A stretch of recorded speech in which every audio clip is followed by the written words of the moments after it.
Hello. In today's video, we'll dive into a topic that affects many deeply, but one that can be resolved significantly with the right perspective: panic attacks, feelings of alienation, and the fear of going mad. What I'm about to share is based on a powerful psychological model that has helped thousands heal in their own homes over the years. We'll discover how just one idea, just one phrase, it could be, can transform your entire experience of life. Let's begin. Practice live modeling. Repeat the following affirmation script once or twice daily for 6 months. Additionally, throughout the day, whenever any thought arises in your mind or any emotion surfaces within you, respond with the flexible acknowledgement, "IT could be." Psychologist İzzet Güllü. Panic attacks are not a disease. I am now fully convinced of that. They are not even a disorder. What's disordered is our perception of panic attacks. At bottom, a panic attack is simply the problem of fearing fear itself. Fear is natural, but learning to fear fear has been taught to us. Our environment said, "Don't be afraid," and the industry said a little emotion is fine, but too much is harmful. That is how panic attacks were manufactured, and why they have become increasingly common in recent years. Yet what was proclaimed impossible has occurred. Through Professor Izzet's unique model, thousands have recovered in their own homes. If a single person did it, I can do it too. If thousands have done it, then surely I will succeed. First, I will understand my panic attacks correctly with accurate information and respond appropriately. It will not be my willpower that cures me, but the affirmations themselves. I will simply take in the affirmations. Thus, it's not a matter of my personal strength. Oh, panic attacks, I no longer run from you. I welcome you at any hour. You are not my enemy, but a friendly program protecting me. I have misunderstood you. Whether you come tomorrow morning or this afternoon, every day or every other day, once a week or more, arrive as you wish. Stay and leave the same day or spend the night. You are a friend in the guise of a foe, and you hold a place of honor above my head. Welcome. Panic attacks. I expected you. Can one be surprised by what one anticipates? Right now, my brain has misinterpreted signals and activated its defense system to protect me. Inside me, guns are firing, but these are not enemy weapons. They are our own forces conducting training exercises. There is no battle, only a drill. No enemy exists. Our forces are on target practice. My defenses are at peak alert, making me currently at the safest distance from death. No one in the world has died from a panic attack. Even those with heart disease do not perish from panic attacks. Unwittingly, I often equate my symptoms with panic itself, panic with illness, and illness with death. Accordingly, I send a danger alert to my brain. The organism then overreacts to this false danger, cue by generating the very panic psychology I mistake for the cause. My brain is not broken. It is merely responding to an incorrect danger, perception. It's like vomiting when we eat spoiled food. Do we call vomiting a disease? If we misunderstand it, we might. My system unleashes anxiety and fear as protective weapons. Because we were taught to fear fear itself, I feel fear intensely, fear, and fear of my fear. When fear passes a threshold, it manifests as physical symptoms, much like tears arising when sadness exceeds a limit. Yet, conditioned wrongly, I then fear those symptoms, compounding error upon error like a chain reaction crash. This vicious cycle feeds itself. Panic fuels panic. But now I no longer make these mistakes. I keep internalizing this new understanding through affirmations. Repeat this passage once or twice daily. Having a visual copy of these words from the book amplifies their power. Visual learning always outperforms auditory. Because of the coding, don't believe all you hear. Did you see it yourself? Meanwhile, keep responding to every thought and emotion with "IT could be." You will witness this problem vanish not only from your mind, but from the face of the earth, simply by mastering and teaching these insights, and the IT could be flexibility, recoding everything around us. One could say much more, even write a separate book on this, but that would feed the issue with undue weight. Here's a final reassurance. Even if you forget all of this, even if you do nothing else but practice IT could be repeatedly, you will be freed. The world will see how one word can resolve so many troubles. Feelings of alienation and fearing you'll go mad. The subconscious is coded and shapes consciousness. If you machine code your mind to assign meaning to every feeling, like what you think will come to pass, your system will obey. No software runs in isolation. We must accept that all thoughts can come to any mind and all feelings to any soul.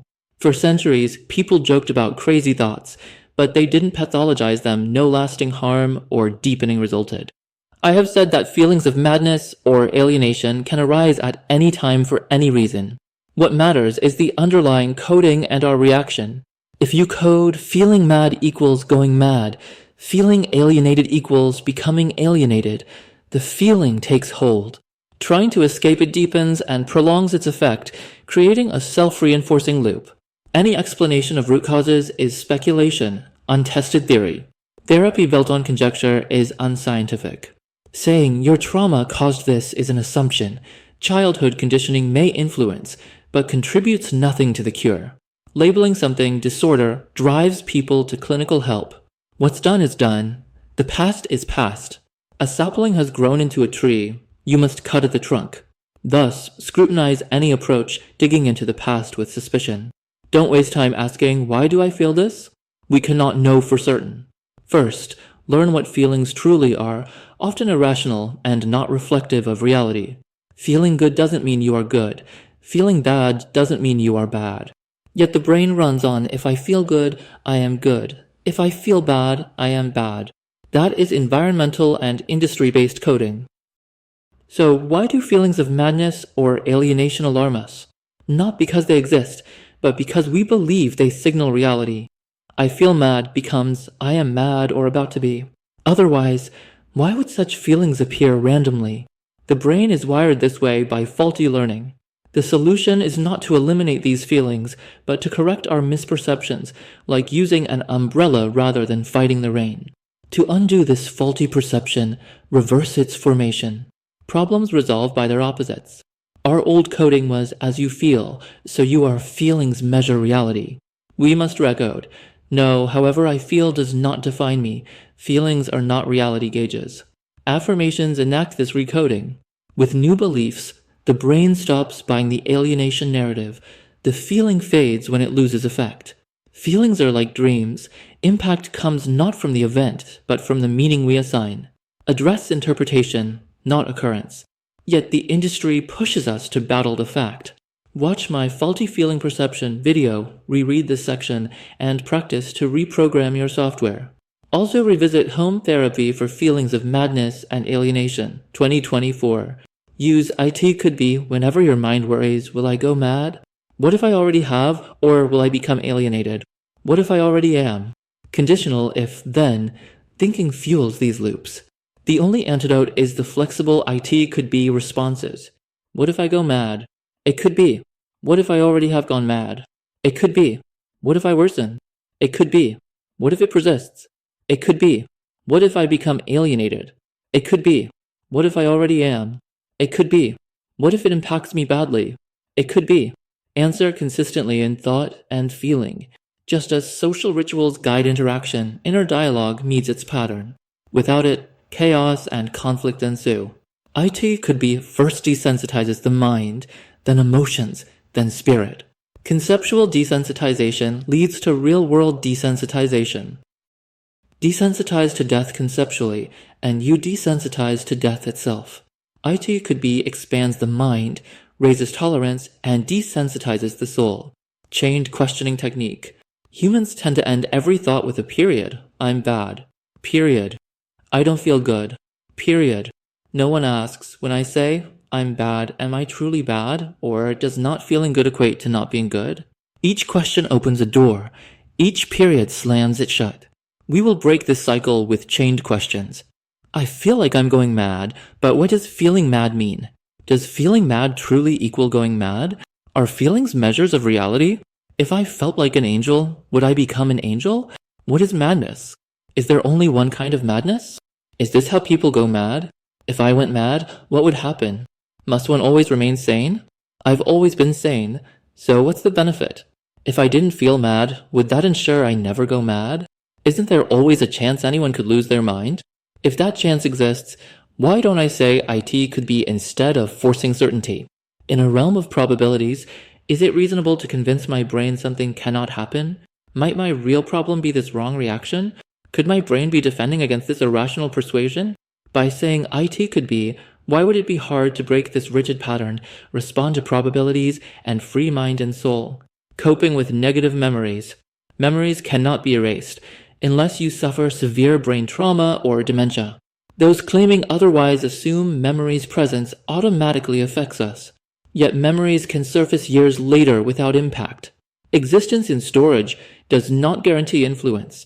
To overcome memory-based distress, we must change our faulty perception of memories, not erase them. Accept memories arise, normal. They may not affect me, and live through that until you desensitize. Learn them accurately, and you won't fear. If you don't fear, you live.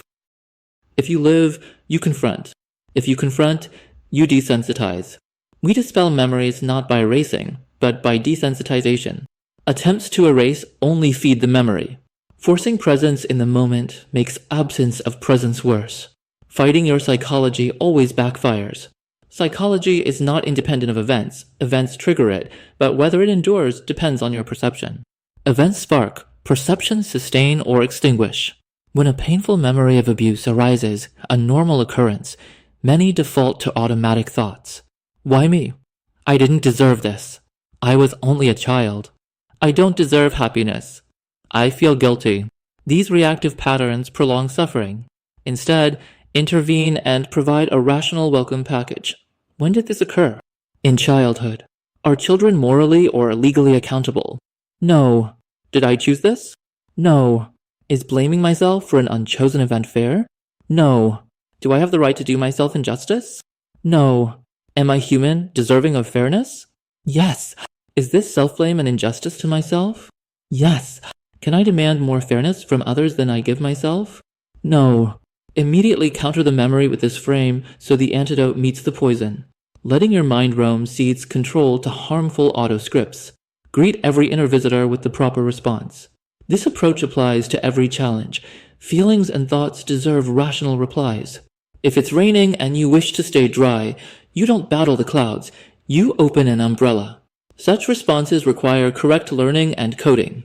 Every emotional trigger, grief, joy, fear, disgust, love, anger, hatred, jealousy, pain, has a purpose and a set threshold. These responses are protective signals, not pathologies. Fear keeps us alert to danger. Disgust protects us from disease. Love bonds us to good companions. Anger asserts boundaries. Hatred prevents forgetting wrongs. Jealousy signals perceived threat. Pain and fatigue signal rest and conservation. Nothing generated by the organism is inherently pathological. Standing too long makes us dizzy because it's tiring and our body says it's time to sit. When we catch the flu, fatigue sets in because the body fights the virus and wants to conserve energy, channeling resources there. Panic is not a disorder. Panic is a perception disorder. Mood swings are not disorders. They are mood perception disorders. Thoughts are not disordered. Thought perception is. Reality is not broken. Perception is. The problem is not the puppet but the puppeteer. They have us battling the puppet instead of exposing the puppeteer. Our psychology isn't faulty. Our perceptions are. Peace, not war, resolves conflicts. Many historic victories were negotiated, not fought. Respect begets tolerance. Tolerance brings acceptance. Acceptance leads to peace. Disrespect among nations brings war. Disrespect toward our own emotions brings inner conflict. We must learn to respect ourselves and our own psychology. Abandon flawed terminology and learn the true language of emotions. Anxiety readies, fear protects. Every emotion has time, function, mission. The organism never produces pathological emotions. Desensitize, reframe, and respond with IT could be to reclaim your mind and soul. Remember, your emotions and thoughts are not your enemies. They only become a problem when they are misinterpreted. If you apply what you've learned today and start responding to every emotion and thought with a simple, it could be, you'll be taking a major step toward mental freedom. If this video resonated with you, don't forget to like, comment, and subscribe. See you in the next one. Take good care of yourself.